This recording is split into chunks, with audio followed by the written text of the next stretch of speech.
Hi, I'm Kai, and I would love to join you on your journey as you get ready to shift. So, today I want to talk a bit about giving and how the role of giving can play into your process of figuring out your pivot. I think we are encouraged, especially as women, to give so much of ourselves, and we're encouraged, oh, you have to be open, you have to be so generous, this is how you show your nurturing side. And so giving is something that is expected of us and is celebrated. And it's so interesting that the more we give, somehow it increases the level of need, not just among our peers, among our friends, but also among family, among our professional colleagues. So giving is something that allows you to have lots of positive reinforcement. So I absolutely understand how it can be your drug of choice. Giving is not something you can really prosecute or persecute or really speak negatively about. So why would someone give or overgive, right? And why wouldn't you, give or overgive? So I'm thinking about all the instances where I've had to make choices, and sometimes giving things even that you would prefer not to give, but you've created kind of the reputation or the expectation that, hey, I'm a giver. And what this does as you're preparing to pivot is you may be giving away the opportunity to become a better, more improved self because you want to hold on to the present opinion or image that you have as the giver, as that person who's in position, the person who's able to help someone out, a person who's part of the rescue team. And I want to talk about that because we never really consider the opportunity cost, right? Something that you have to give up when you get something else. And if you're so giving in so many ways, and that's your default, you are likely to be surrounded by people who are taking in many ways, and that's their default. And so when something is just your natural way of being, it's part of your persona, part of your identity, nobody is really evaluating, wait, this is at a cost, and it's not all immediate. This is a cost present and future and long term, right? This may cut off my ability to do these things as I move forward. And people have given so much that it has bled their spirit and bled their ability to self-sustain and be self-sufficient. And so you can literally give until you have nothing left to give, even to yourself, right? You can give to death. So I want us to think about the prospect of pivoting and how we want to go about the changes and how we weigh the things that we have as our current expenses, our current resources, and how much of that is reserved for your ability to give away, to share, and to give selflessly. And that is just something that makes you feel good. But also think about, why does this make you feel good, and why do you need this particularly to feel good, right? Because in theory, if we are living our lives and living fully, we can say yes to giving. Sometimes we can say no to giving sometimes. And those different situations come along for different reasons, but they won't necessarily drive us into an emotional deficit, right? Where we're so regretful that we can't share, that we can't save someone. And so you have to think about yourself and how that role of giving kind of becomes dominant and becomes part of your brand.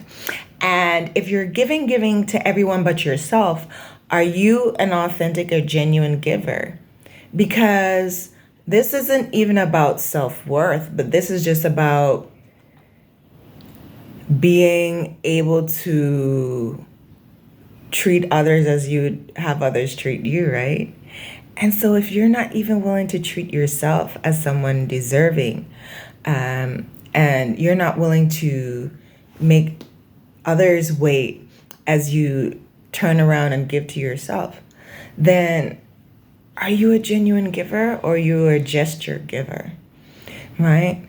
And so I don't want to get into the specifics of charity or asceticism, selflessness, but I want you to think about that and think about how these things that drive you forward and make you spend hours and all this energy and figuring out how to help the next person, but you're somehow falling short when it is time to dedicate that energy to yourself. And we find ourselves in these situations where we're taking on whether emotional weight, financial weight, spiritual weight, and we're being bled and we're being led in these ways where we're praised for giving. And I understand from a religious and spiritual point, there is a role, there is a service in giving. But if you're giving to the point of basically dysfunction and giving to the point where you're making yourself less capable of existing, like, can you trust that sort of giver, right? They say, can you trust a man who gives you a naked man who's giving you a shirt, assuming you're in a society where clothing is the status quo, or the norm, or the more, right? Wearing clothes. So you're giving to the point where there's even nothing left. What does this say about your ability to self-sustain and to be self-sufficient? You're giving to the point where people may have the opportunity or ability to be in community with you, but you're kind of like a duck who can float and appear like everything is okay, but you've given so much that you are literally at the point of self-destruction. And so when we think about pivoting, we have to think about maybe not just energy, but resources and effort that we may have to pull back, because we're so generous in all these ways to people and places and things and communities outside of us. And this might be the opportunity for you to redirect those resources as you pivot in order to fuel and to push you into this new existence, right? The person, the professional, the relative, right? How you're going to show up as a parent, for example. These are all going to be influenced by how you are able to move in between your feelings, moving between how you manage what you share and how you share it, and how you actually navigate your thought process, right? So I love that we are able to look at not just an accounting for what we do and how we do it, but be able to consider why we're doing it. And when you ask your why, it forces you to kind of pause, slow down, and look more deeply at what's been going on. I understand giving from the point of charity because it is so good to be able to create relief, especially for suffering and distress. And it's something that we may be called to do, especially when you are not necessarily... I think giving is not determined by your level of wealth, but it's your feeling of excess. And for some people, you have lived in a way where zero is the norm, so anything that you do have feels like excess.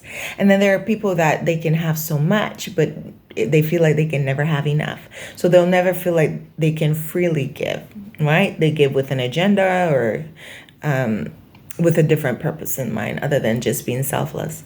So you have created this position where you are fearful of pivoting because you have made zero or nothing or no energy or empty tank of gas your norm. And so you're able to give because it's not normal until it's back to zero. And how can we consider, as we choose to pivot, how we will choose a new system, a new normal? And so you did not come into this video by chance. You did not come to this decision by mistake. I want us to really, really consider that you have so much potential, because you can see how your fuel and effort can help all these other people. And I submit to you that there's a place and space for it to also be helpful to you. You just have to try. You just have to know that you can say no, and know that the things, people, places that fall away and pull back their energy when you're saying, no, I can't do it, I will not be able to help with that. Those are the things that are giving you indicators and warning signs that, this is such a good decision, because there'll be even more for you to recoup, right? So it's very difficult to hear and receive no when you're in a position of trying to evolve and trying to live your life and trying to overcome and trying to make a pivot.